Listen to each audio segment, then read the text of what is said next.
Car crash cases, defective products, dangerous drugs, injuries, and abuse. Across the state of Alabama, the attorneys, proudly sponsored by the law firm of Hollis Wright, are here to serve you. Your tough legal questions answered by our experts. The attorneys with Josh Wright from the law firm of Hollis Wright and host David Lamb.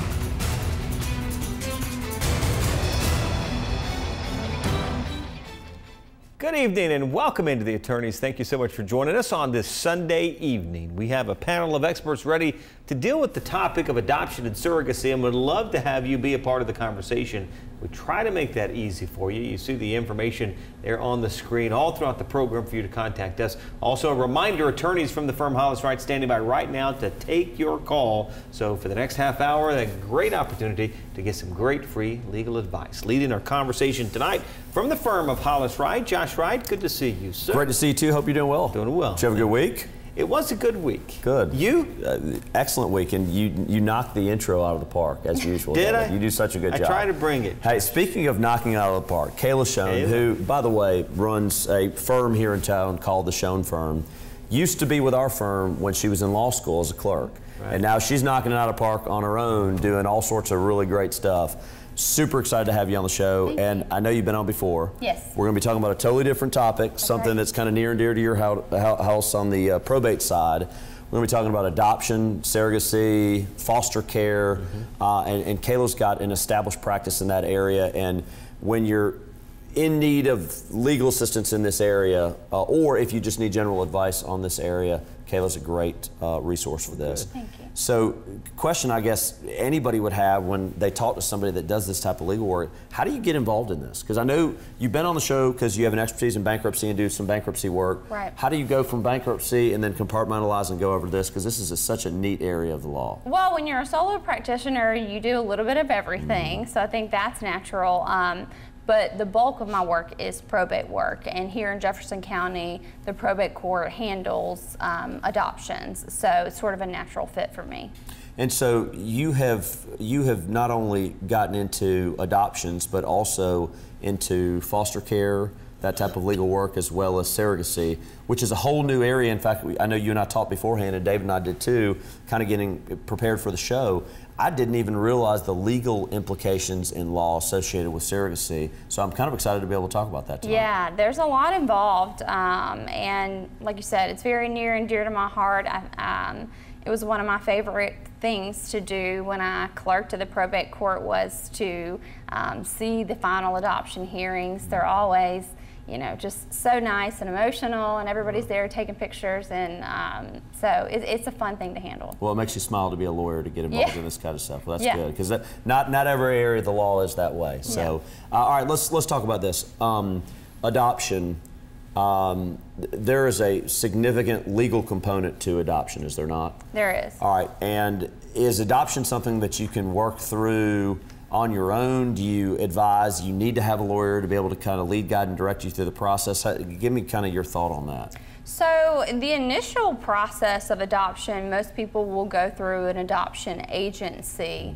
And so the bulk, you know, the front end work is done through them. And then at the very end, you'll need an adoption attorney to draft documents for you to finalize the adoption, and you'll go to the final hearing where everything will be legally settled. The adoptive parents will become the legal parents. Birth certificates will be changed.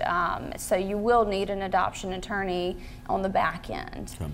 And is it, and I've got some friends that have adopted, and there's always a fear, I think, in the back of the mind of an adoptive parent that there is some legal right that a mother or father could come to try and get custody of the child down the road.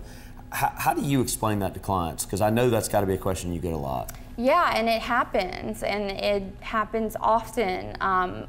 In traditional adoption, the birth mother has to sign off and execute consent in order for it to be finalized, and she can change her mind. In Alabama, I believe it's up to 10 days after the birth, so there's a lot of uncertainty there, and sometimes they do change their minds, and that can be really heartbreaking for a family that has been waiting on this child for a very, very long time, but it does happen.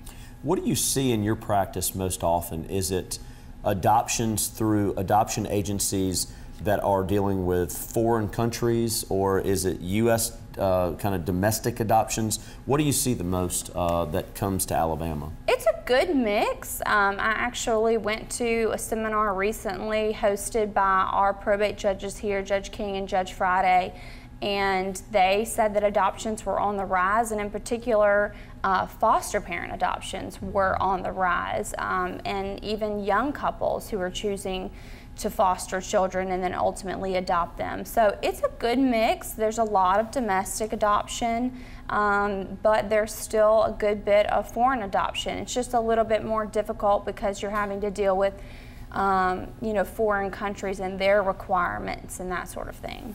Got a question here about the difference in cost in terms of adoption versus surrogacy. Sure. So adoption is going to cost around, and this is an estimate, it will vary, I would say $20,000 to $25,000. You're going to have adoption agency fees, travel expenses, just a lot of attorney's fees and that sort of thing. But surrogacy, you're going to get a little bit more certainty, but you're going to pay for it. Surrogacy can also vary wildly, and I've seen fees anywhere from $40,000 up to $140,000. Because you're talking about surrogacy agency fees, the attorney's fees to draft legal documents, which are done prior to the embryo transplantation process.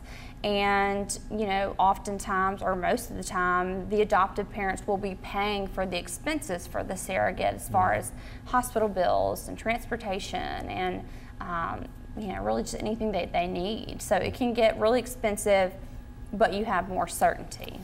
How are children that are being adopted, whether it's through a foreign agency, a domestic agency, is there a screening process used during adoption where the parent has some ability to monitor or to influence race, sex,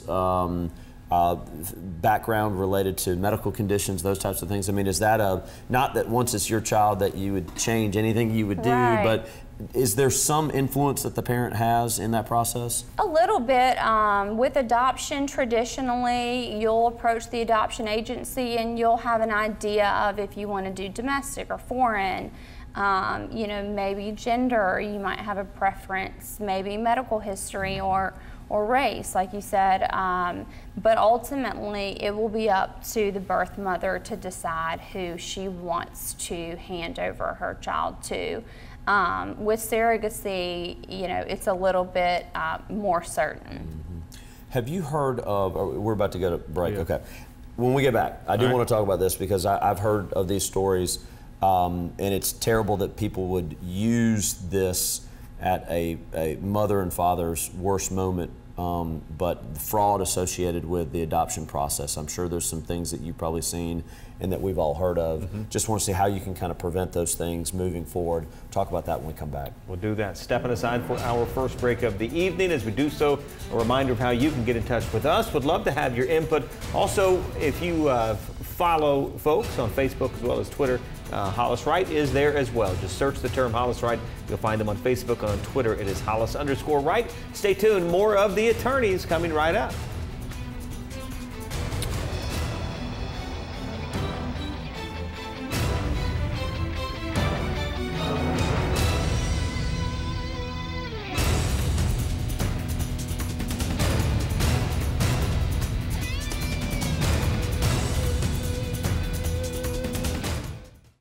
I'm Josh Wright with the law firm of Hollis Wright, a personal injury law firm. Thank you for watching The Attorneys. Now, we hope you, a friend, or a loved one never needs legal counsel for a case. But if you do, the goal of the show is simple. Provide answers and legal counsel when you need it the most. Your call to the show is free, so if you have questions specific to the show or related to other accident or injury-related topics, you can call, email, or text us. Or you can also follow us on Facebook or Twitter, or simply contact us by going to hollis-wright.com and click on the Contact Us link. We know your time is valuable, so thank you for spending it with us watching The Attorneys.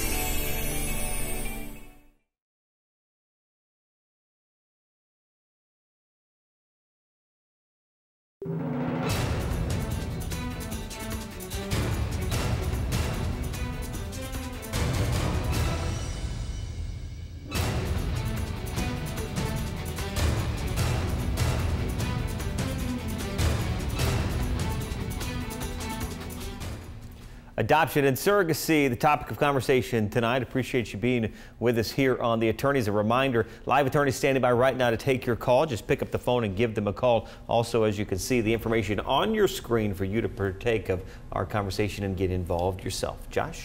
All right, so Kayla, when we left, we were talking about protecting yourself against fraud associated in the adoptive procedure, whether it's through a foreign country, whether it's through a United States country, or kind of a United States agency. Tell us, how do you protect yourself in those circumstances? I would say just do your research. Make sure that you go with a reputable company, as far as an adoption agency or a surrogacy agency.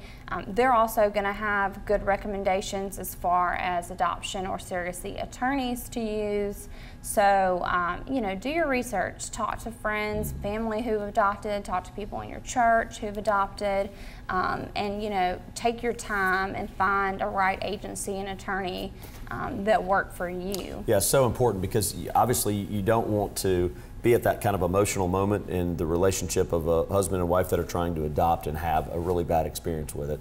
So doing your research and making sure that you've vetted the company that you're going to be using is super important. And it sounds to me, from what Kayla's saying, a lot of it is probably talk with people that have been through this before. Right. Yeah, you certainly save yourself a lot of heartache, I bet. A couple of questions we've got here. What's the major difference between traditional surrogacy and gestational surrogacy? Okay, so gestational surrogacy would be where you would take your husband's sperm and your egg, and they would be implanted into a separate woman to carry the child. And that is more expensive because you're dealing with cost involved with the impregnation and also the birth of the child. Whereas traditional surrogacy is something along the lines of if you went to a fertility clinic and you had, a sperm donor or an embryo donation, and you as the adopted mother would carry the child. What are the legal rights then? All right, so this sounds similar to adoption, but I know it's a different area of the law. What are the legal rights to the surrogate at the time of birth, whether it's gestational or otherwise, to be able to change their mind and say, look, I want to maintain this child as mine? I assume that happens, and that's got to be a legal mess. Well, it doesn't, because with surrogacy, like I said, you're paying more, but you're getting more certainty. So if you did gestational surrogacy, you would know the surrogate, and the documents would be drafted ahead of time. So as soon as the embryo is implanted, you are the legal parents.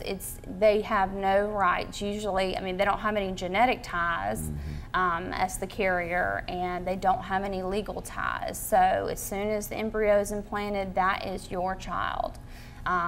Versus, if it were traditional, it would be you anyways. And as soon as the child is born, you and your husband at the time would be the parents on the birth certificate. But so the legal documentation for that, the surrogacy side, would be in advance. Right, and it's very important to have solid surrogacy agreements for that reason. And I guess that's something you do. Sure, yes. Talk with us just for a second about how foster care works from a kind of the legal side of it. We all know people in our community. I have friends who have been foster parents before. Growing up, we had a foster child in our house for a period. There are legal rights that the biologic mother and father may still have, even though you have a foster child in your house. And then there are actually circumstances where you can adopt a foster child and have a legal right to them at that time. Just kind of unwrap that for us and explain that to us, because that's a whole different area of the law. Sure, and that is, like I said, an area that is, at least in Jefferson County, on the rise, is foster parent adoption, either adopting one or multiple children. The birth parents would, or the biological parents would still have to sign over written consent, and they oftentimes do. But it's a joint decision with the foster parents, and it's usually a lot less expensive and it is on the rise, so that's a great thing. Do foster children generally get into the foster system based on something associated with a state agency like DHR or something else, or do people just say, I cannot care for this child? I mean, how does that work? I've always wondered that. It's a little bit of both. I do work in family court, and a lot of kids that come into foster care through DHR is because they've been removed from the home for a variety of reasons, neglect and abandonment, or issues with the parents having, drug addictions or violence or that kind of thing. So unfortunately, they come into the foster care system usually under some negative circumstances, but it can turn positive when the foster parents choose to adopt. I know we're going to break. When we get back, let's talk about just some general questions that we have gotten related to this topic, because I know there'll be plenty that will address kind of these topics. Good. We'll step aside right there. Coming up, our final segment of the show. So just a few minutes remaining. If you'd like to join our conversation, would love to have you do so. Also, those attorneys standing by live just for a few more minutes. So take advantage of that. Stay tuned. More of the attorneys coming right up.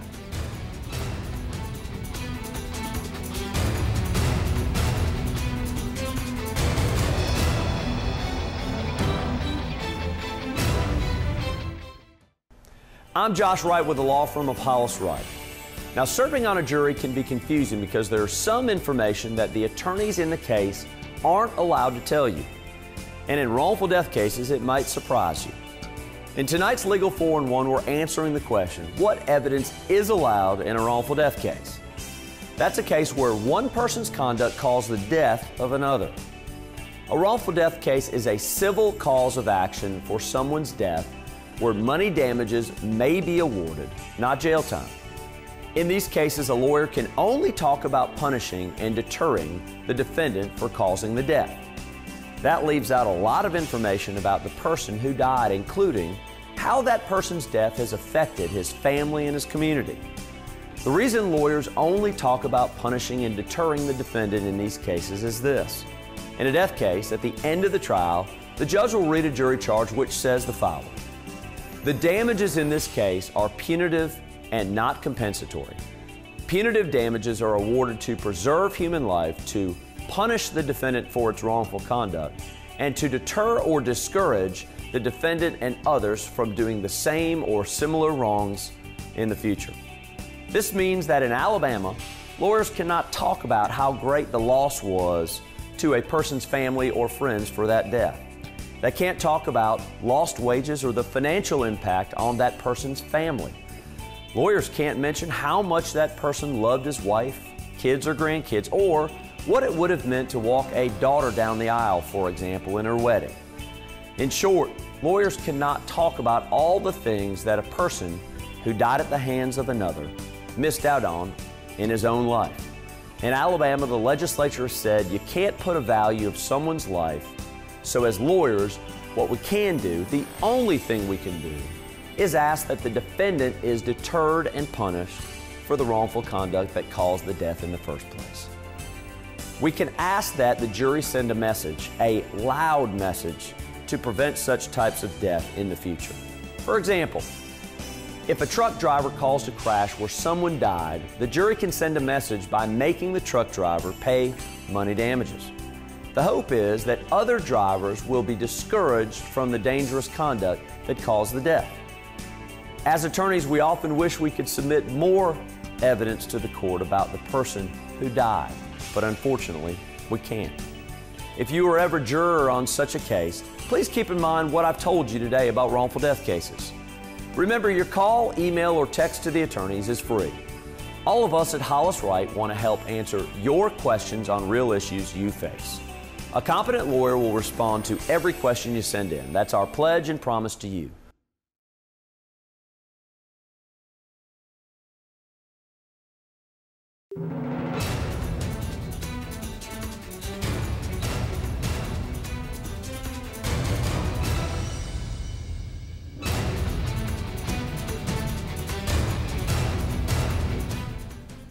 Welcome back. Our final segment this evening in tonight's show. So if you would like to take advantage of that opportunity to speak with an attorney standing by live, take advantage of that now. Just a few minutes remaining. A question we've got here about the time involved.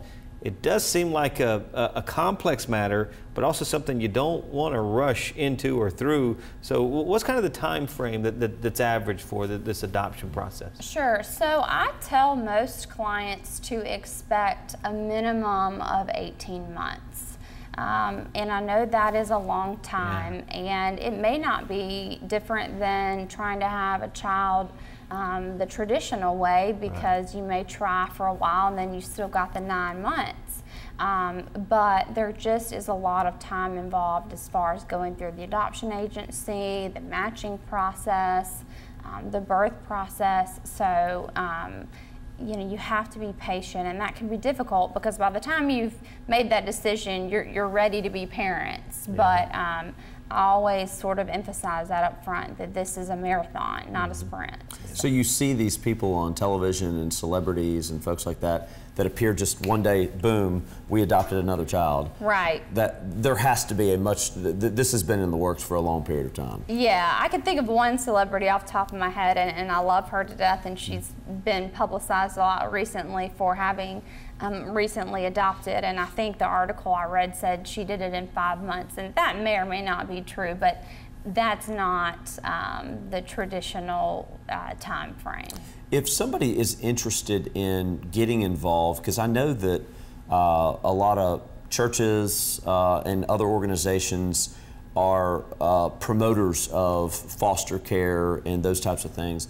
What's a way for a parent, if they are interested in considering a foster child, to get involved in that? I mean, is it going through a church organization? Is it simply calling the state and saying, hey, I'd like to be put on a list as a foster parent? Because I can't imagine that every one of us has the ability just to be a foster parent overnight. You've got to be screened and evaluated and made sure that this is a good fit for both the foster parent as well as the child. How does that process work? Right, yeah, I mean, traditionally you would just go through DHR, and there would be a screening process and a home evaluation, and background checks, and a variety of steps to vet you to make sure that you'd be a suitable household for a child. But there's also a lot of state agencies that handle adoption and foster care, and just general, I mean, adoption.com is a great website that I use a lot. Just it has a million resources for both attorneys and parents. I asked you off camera about mentors.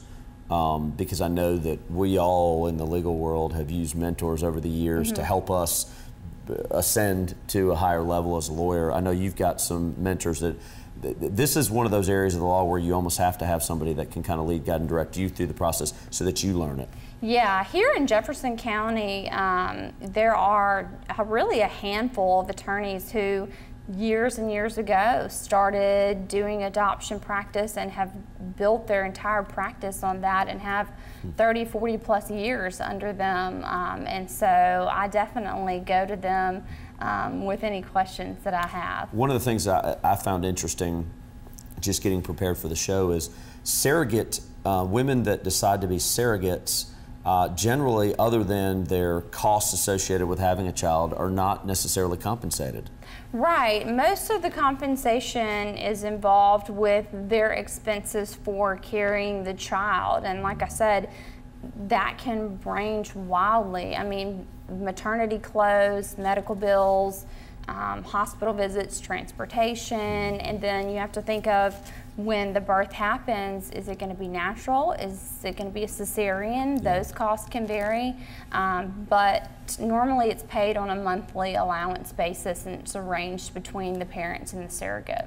We got a minute, ask a couple more questions real quick.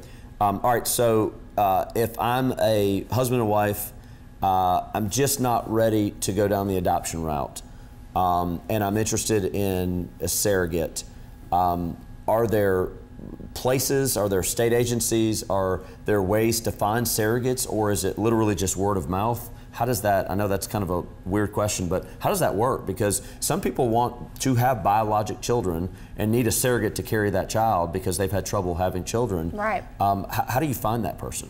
There are surrogate agencies that you can research online, and like I said, through an adoption agency may kind of do a dual duty of doing surrogate matches, but it also can be somebody that you know personally.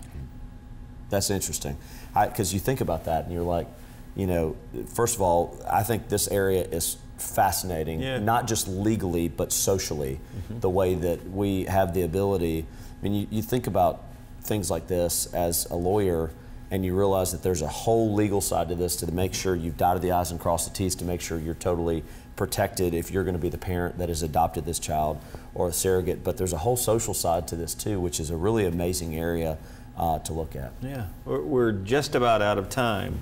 And this has been a fascinating conversation. I can also tell you're really passionate about this, which is really neat. So for our viewers, what sort of advice or tips on this subject would you like to leave with them? I would just say, really think about it, consider it. If something that's really near and dear to your heart, do a little research, look into it. There's nothing wrong with asking some questions. And just finding out what would be involved. If you do decide to pursue it, like I said, be patient. It can be a long and lengthy process and heartbreaking at times, but it's all in the pursuit of building a family, so it's worth it. Josh, that's great. That's great. I'd say this: if there's somebody sitting on their couch today that has questions and wants to work through this, I know Kayla well enough to know that she's here to answer questions for you, and to help kind of lead, guide, and direct people through this process. I have personal friends, I know we probably all do, that have adopted, and until I really got ready for this show, I didn't realize the work that was involved to actually go through that process. I just assumed you went to an adoption agency and it handled itself. Well, it doesn't really work that way.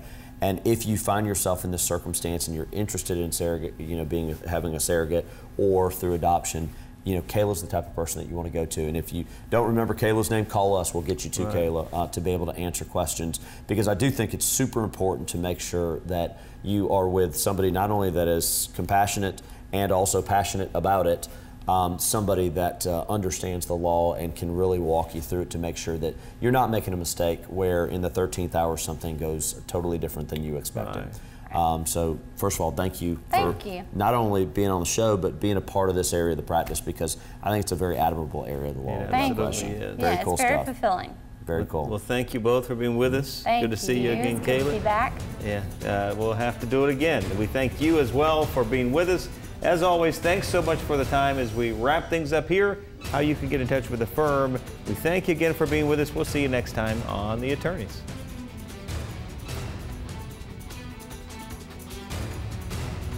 Thanks for watching The Attorneys, sponsored by Hollis Wright.